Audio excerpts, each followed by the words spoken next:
السلام علیکم ورحمۃ اللہ تعالی وبرکاتہ۔ الصلاۃ والسلام علیکہ یا رسول اللہ صلی اللہ تعالی علیہ وسلم۔ کیا آپ جانتے ہیں کہ جب بچہ 11 سال سے 13 سال کی عمر کو پہنچ جائے تو اسے کیا سکھانا چاہیے؟ آئیے ہم آپ کو بتاتے ہیں۔ جب بچہ 11 سے 13 سال کا ہو جائے تو اس عمر میں ہم کیا سکھائیں اپنے بچوں کو؟ تو ہم دیکھتے یہ ہیں عام طور پر جو بچے ہوتے ہیں وہ 11 سے لے کر 13 سال کی عمر کے درمیان بالغ ہو جاتے ہیں۔ تو اس عمر میں سب سے پہلے ضروری ہے کہ ہم انہیں عقائد بتائیں۔ ایمان مفصل اور ایمان مجمل کا جو عقیدہ ہے ہمیں وہ سیکھنا ہے۔ تو اس میں ہمارے کورس موجود ہیں ایمان مفصل کے حوالے سے، اسے ہمیں خود بھی دیکھنا ہے اور اپنے بچوں کو بھی دکھانا ہے۔ انشاءاللہ تعالی یہ ساری چیزیں آپ کے ذہن میں بیٹھ جائے گی۔ نیکسٹ چیز ہے روزے کے پریکٹیکل احکام، یعنی روزے کے جو عملی احکام ہے، عملی طور پر جو ہمیں کرنا ہے وہ ہمیں بتانا ہے۔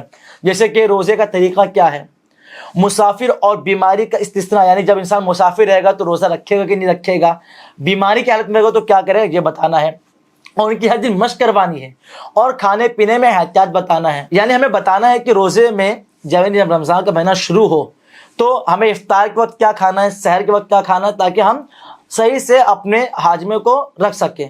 نیکسٹ ہے بالغ ہونے کے بعد طہارت کے مسائل۔ اب تک کہ جب انسان بالغ نہیں ہوا تھا، بچہ بالغ نہیں ہوا تھا، تو اگر وہ کچھ کمی رہ جاتی تو اس کے لیے چھوٹ تھی، معافی تھی، لیکن اب معافی نہیں ہوگی تو ہمیں اس کا سیکھنا بہت زیادہ ضروری ہے۔ غسل کا مکمل طریقہ، یعنی کس طریقے سے غسل کرنا ہے، ایک کونا بھی ہمارا باقی نہ رہے، مکمل طریقہ انہیں بتایا جائے، اور ساتھ ہی ساتھ حیض کے جو بنیادی مسائل ہیں وہ بتایا جائے، لڑکوں کو جو نائٹ فال ہوتے ہیں ان کے بارے میں بتایا جائے، اسلامی نقطۂ نظر سے لڑکوں میں ہونے والی جسمانی تبدیلی، کیونکہ جب بچہ بڑا ہوتا ہے تو داڑھی بھی آنے لگ جاتی ہے، جسم کے اور بھی جگہ بال آنے شروع ہوتے ہیں، تب انہیں بتانا یہ ہے کہ کتنے دنوں کے اندر ہمیں موئے زیر ناف کو ختم کرنا ہے، بغل کے بعد بال کو ہٹوانا ہے۔ تو یہ ساری چیزوں کی علم ہونا بہت زیادہ ضروری ہے، ورنہ ہوگا یہ چیزیں بڑھتی جائیں گی اور ہمیں علم نہیں ہوگا تو ہماری نماز وغیرہ پر بھی ان کا اثر آنا شروع ہو جائے گا۔ پھر آگے نیکسٹ جو چیزیں ہیں وہ چوتھی چیز ہے، ہر دن کوئی بھی ذکر کو اپنے اوپر لازم کر لیجئے کہ کوئی بھی تسبیح مجھے دن میں اتنی مرتبہ پڑھنی ہے، چاہے 100 مرتبہ ہو، 111 مرتبہ ہو، 1000 مرتبہ ہو، چاہے درود شریف ہو، چاہے کلمہ جلالت ہو، کلمہ طیبہ ہو، حضور صلی اللہ علیہ وسلم کی کوئی حدیث کے کوئی جملے ہوں جس کی کوئی برکت ملنے والی ہو، تو کچھ بھی اپنے اوپر خاص کر لیں، اور ساتھ ہی ساتھ ہر دن 5 منٹ ہی کیوں نہ ہم قرآن مقدس پڑھنے کی عادت ڈالیں۔ جب انشاءاللہ تعالی سب چیزیں ہو جائے گی تو ہمیں روحانی بھی کوئی مدد ملنا شروع ہو جائے گی۔ نیکسٹ زکوٰۃ اور اس کا مقصد۔ اگر ہم مالک نصاب اس عمر میں ہو جاتے ہیں تو اب ضروری ہے کہ ہم زکوٰۃ بھی ادا کریں، اور یہ ہمیں پتہ چلے کہ جو زکوٰۃ ہم دیتے ہیں اس کا فائدہ کیا ہے، روحانی طور پر اور معاشرتی طور پر۔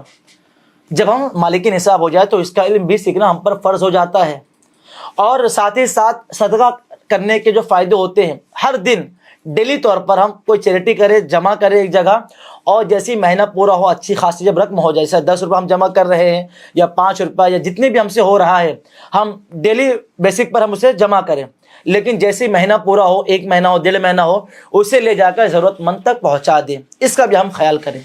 Next digital safety and Islamic ethics. اسے ہمیں اپنے اسکرین ٹائم کو مینجمنٹ کرنا ہے، کیونکہ اگر ہم اسے مینٹین نہیں کریں گے، اس کو مینیج نہیں کریں گے تو ہماری آنکھ پر اس کا اثر پڑے گا۔ تو ہمیں سب سے پہلے کیا کرنا ہے، اس کے اسکرین ٹائم کو کم کرنا ہے۔ ایسا نہیں کہ ہم دن بھر موبائل میں لگے ہوئے ہیں، دن بھر اسکرین پہ لگے ہوئے ہیں، پڑھائی سے کوئی تعلق نہیں ہے، کیونکہ اگر ہم اسے مینیج نہیں کریں گے تو ہماری آنکھ پر بھی اثر پڑے گا، ہماری پڑھائی پر بھی اثر پڑے گا، اور دوسری چیزوں پر بھی اثر پڑے گا۔ اسی طریقے سے حلال کنٹینٹ سلیکشن، ہمیں وہ چیزیں دیکھنی ہے جو حلال ہو، ایسا نہیں ہو کیونکہ اس وقت یہ دور چل رہا ہے، ہمیں حلال کنٹینٹ تو ہم دیکھتے نہیں ہیں لیکن حرام کنٹینٹ کی طرف بہت جلدی سے بڑھ جاتے ہیں۔ تو ہم آج جس طرف بڑھیں گے ہمارا شوق اسی طرف جائے گا، کیونکہ ابھی ہم 11 سے 13 سال کی عمر کے بیچ میں ہی ہیں، تو میں اس وقت ضروری یہ ہے کہ ہم حلال کنٹینٹ کی طرف جائیں، جو چیزیں حلال کی گئی ہے اس کی طرف جائیں، جیسے اسلامک نالج ہو وہ لے لیے، نعت سن لیے، بیانات سن لیے، ان کے علاوہ کچھ نہ کریں۔ اور ساتھ ہی ساتھ والدین کو بھی جو ضروری ہے وہ یہ ہے کہ اپنے بچوں پر نظر رکھیں کہ وہ میرا بیٹا کیا کر رہا ہے، کیونکہ اس وقت موبائل تو ہر ایک کے پاس ہے۔ گھر میں اگر تین لوگ ہیں تو 3 کے پاس ہے، 10 ہیں 10 کے پاس موبائل ہے، تو اپنے بچوں پر نظر رکھیں کہ ہاں میرے بچے موبائل میں کیا دیکھ رہے ہیں، ان کی ہسٹری چیک کر لیں، ان کی آئی ڈی کو اپنے موبائل میں رکھے کہ وہ کیا دیکھتا ہے کیا نہیں دیکھتا ہے. ان سب چیزوں پر جب نظر ہوگی تو انشاءاللہ تعالی ہمارے بچے کبھی بھی غلط چیزوں کی طرف نہیں جائیں گے. اس کے بعد نیکسٹ حج و عمرہ کا تعارف. حج و عمرہ ابھی تو ہم پر نہ ضروری ہے نہ فرض ہے، تو کم سے کم ہمارے ذہن میں اس کا خاکہ ہونا چاہیے کہ کیا کیا حج و عمرہ کے لیے جائے تو کیا کیا ہوتا ہے. جیسے طواف ہوتا ہے، کعبہ کا 7 چکر لگایا جاتا ہے، صفا مروہ کی سعی کی جاتی ہے. اسی طریقے سے حضرت حاضرہ رضی اللہ تعالیٰ کی سنت کیا ہے وہ بتایا جائے، صبر بتایا جائے، عرفات میں کھڑے ہونے کا مقصد بتایا جائے. حج کا سب سے امپورٹنٹ جو حصہ ہے وہ ہے دعا، توبہ. تو یہ ہم اپنے بچوں کو کم سے کم بیسک طور پر بتا دیں. اسلام کی جو چیزیں ہیں وہ انہیں پتہ ہونا چاہیے بیسک کے طور پر، بھلے وہ ہم پر فرض ابھی ہو یا نہ ہو. کم سے کم اگر کوئی ہم سے پوچھے تو اتنا تو پتہ ہونا چاہیے کہ حج اور عمرہ کیا ہے، اور ساتھ ہی ساتھ یہ سب چیزیں اسٹیپ بائی اسٹیپ ہوں تاکہ بچوں کے ذہن میں پورا خاکہ موجود ہو. نیکسٹ، قربانی اللہ رب العزت کی فرما برداری ہے. ہم اپنے بچوں کو بتائیں کہ جو ہم قربانی دیتے ہیں یعنی جو قربانی کرتے ہیں تو وہ کیا ہے. یہ حضرت ابراہیم اور حضرت اسماعیل علیہ السلام کی اسٹوری ہے.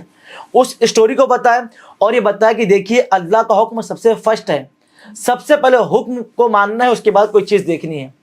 اور جب قربانی کے جانور کو لائے تو ان کے ساتھ محبت کرنا ہے، ان کو کس طرح ٹریٹ کرنا ہے یہ بتانا ہے، یہ سلیقہ دینا. ایسا نہیں ہے کہ لے کر تو آئے ہیں لیکن ہم کچھ بھی کھانا کھا رہے ہیں تو انہیں کچھ نہیں دے رہے ہیں، کچھ بھی نہیں کھلا رہے ہیں، اپنا بہت خیال کر رہے ہیں، ان کا کچھ خیال ہی نہیں کر رہے ہیں، وہ بھوکے چلا رہے ہیں. ہم یہ سوچ رہے ہیں کہ وہ ان کو تو ذبح ہونا ہی ہونا ہے. تو یہ سب نہ سوچے بلکہ ان کے کھانے کا بھی انتظام کرے. اور جب جانور کو ہم قربان کر دیں تو اس کے بعد گوشت کو کس طرح تقسیم کرنا ہمیں بتانا ہے. گوشت بانٹنے کا ایک طریقہ انہیں بتا دینا ہے تاکہ جب وہ کبھی کرنا چاہے، جب ان پر فرض ہو تو بھی اس طریقے سے واقف رہے. نیکسٹ ہے سیرت نبی صلی اللہ علیہ وسلم کی مدنی زندگی. ہم نے اپنے بچوں کو پہلے یہ بتا دیا تھا کہ ہجرت تک کیا ہونا چاہیے، کیا معلومات ہونی چاہیے. اب بچہ جب 11 سے 13 سال کی عمر میں ہو جائے تو مدنی زندگی انہیں آنا چاہیے کہ حضور صلی اللہ علیہ وسلم خود اپنا سامان اٹھاتے تھے. مہاجرین کے لیے انصاری صحابہ کا جو کچھ تعاون رہا ہے کہ انہوں نے ان کے لیے سب کچھ قربان کر دیا. یہ ہمیں بتانا ہے کہ کل کو اگر کوئی ہمارے بھائی کے ساتھ ایسا معاملہ پیش آئے تو ہمیں بھی یہ جذبہ ہونا چاہیے کہ ہم ان کے سب کچھ قربان کر دیں. تو مدد کا جذبہ ہمیں سب سے پہلے سکھانا ضروری ہے. اس کے بعد جو چیز آتی ہے وہ ہے دوست کا دباؤ اور اسلامی اصول. ایسا نہ ہو کہ ہمارے برے دوست ہمیں کچھ بھی حکم دے دے اور ہم ان کی بات مانتے چل جائے، بلکہ اچھے دوست کی تلاش کرنا، اچھی عادت اپنانا، نیگیٹو سوچ سے بچنا اور ایسی سوچ اختیار کرنا جو پازیٹیو ہو. ایسے دوست کو اپنا ساتھ لینا، اپنے ساتھ سفر کروانا جو ہم تک اچھی معلومات پیش کر سکے. ایسا نہ کہ صرف سوشل میڈیا کا غلط استعمال ہو رہا ہے، فون کا غلط استعمال ہو رہا ہے، بلکہ نہیں، بلکہ اسلامک اسپورٹس وغیرہ میں ہمیں حصہ لینا ہے، اسلامک نالج میں حصہ لینا ہے. اسلامک اسپورٹ جیسے کہ اسلامک کوئز ہو جائے، جو سوالیہ طور پر ہم سے کوئی پوچھا جائے اسلامی معلومات اور ہم انہیں بات کریں. تو یہ سب چیزیں ہمیں بتانا ہے اپنے بچوں کو، اور اچھے گیم کی چوائس کروانا ہے کہ اچھے گیمز کون سے ہوتے ہیں. ایسا نہیں کہ ہم بیٹھے ہیں اور گانے والے گیم کھیل رہے ہیں جسے ہم الگ الگ ناموں سے پکارتے ہیں، بلکہ ہمیں نعت کی محفل کروانی ہے، نعت کے گیم کھلوانے ہیں کہ ہم جو نعت پڑھ رہے ہیں اس کے آگے اس کی نعت کے دوسرا شعر آپ کو آنا چاہیے. تو اس طریقے سے ہم اگر گیم کھلائیں گے تو ہمارا بچہ اسلامک ماحول میں ڈھلے رہے گا. تو ہمیں اپنے بچوں کو اچھی طریقے سے تربیت کرنا ہے. اس کے بعد جو چیزیں آتی ہیں وہ ہے بنیادی فقہ، یعنی ہمیں بنیادی طور پر پتہ ہونا چاہیے جو اصول اور ضوابط اسلام میں بنائے گئے ہیں وہ کن سے لیے گئے ہیں. تو بتانا یہ ہے کہ قرآن ہے، سنت ہے، اجماع ہے، قیاس ہے. ان 4 چیزوں کو ہی سامنے رکھتے ہوئے کوئی مسئلے کا اخذ کیا گیا ہے. کس طرح اخذ ہوتا ہے وہ بتانے کی ضرورت نہیں ہے ابھی، بس کم سے کم اتنا معلوم ہونا چاہیے کہ ہمارے اسلام میں 4 چیزوں کی بنیاد پر قانون بنتے ہیں. اور ہمیں بتانا جو اسلامک اسکالر ہوتے ہیں ان کا ادب کس طرح کرنا ہے، اور غلط اسلامی معلومات سے کس طرح ہمیں اپنے آپ کو روکنا ہے، اور اچھی معلومات کو اپنے اندر، اپنے جسم، اپنے سینے کے اندر جگہ دینا ہے. اگر یہ ساری چیزیں ہو جائیں گی پھر اس کے بعد جو نیکسٹ چیزیں آتی ہے وہ ہے پڑھائی عبادت ہے. جی ہاں، بہت کم لوگ کو معلوم ہے کہ پڑھائی عبادت ہے، لیکن یقیناً پڑھائی عبادت ہے. اللہ کو راضی کرنا، بنیادی معلومات لینا اور وقت کی پابندی کرنا یعنی وقت پر ان کی عبادتوں کو مکمل کرنا اور ان سب چیزوں کو جاننا، حلال چیزوں کو جاننا، حرام سے رکنا، ان سب چیزوں کو اگر ہم سیکھتے ہیں تو یہ بھی ایک عبادت میں ہمارا شمار ہوگا۔ تو ہمیں شیڈول بنانا یہ ہے، اپنے ٹائم کو مینیج کرنا ہے کہ ہم کس وقت میں اسلامک بھی چیزیں سیکھیں گے جس سے ہمیں عبادت ملے۔ جیسے کہ ہم اسکول جاتے ہیں، ٹیوشن جاتے ہیں، تو ساتھ ہی ہمیں دنیاتی معلومات کے لیے بھی کچھ وقت کو خاص کرنا ہے تاکہ ہماری وہ پڑھائی بھی اسلام میں داخل ہو جائے اور اسلامی معلومات سے ہو جائے۔ نیکسٹ ویڈیو میں ہم سیکھیں گے کہ 14 سے 16 سال کی عمر میں بچہ کیا سیکھے۔